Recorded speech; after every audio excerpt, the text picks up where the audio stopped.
Papua New Guinea में 6.9 शिद्दत के ज़लज़ले के झटके महसूस किए गए।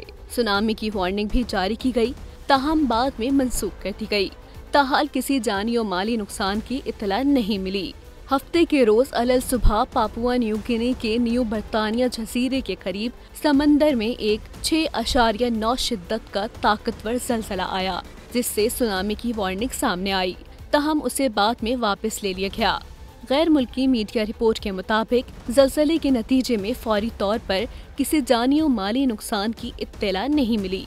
यूएस जियोलॉजिकल सर्वे USGS के मुताबिक हफ्ते की सुबह पापुआ न्यू गिनी के साहिल पर 6.9 शिद्दत का ज़लज़ला आया, जिसके बाद सुनामी की इब्तिदाई वार्निंग जारी की गई, ताहम उसे बाद में मंसूख कर दिया गया। ज़लज़ले का मकाम न्यू बर्तानिया जजीरे से 194 किलोमीटर मशरिक में किम्बी का इलाका था, जबकि इसकी गहराई 10 किलोमीटर थी।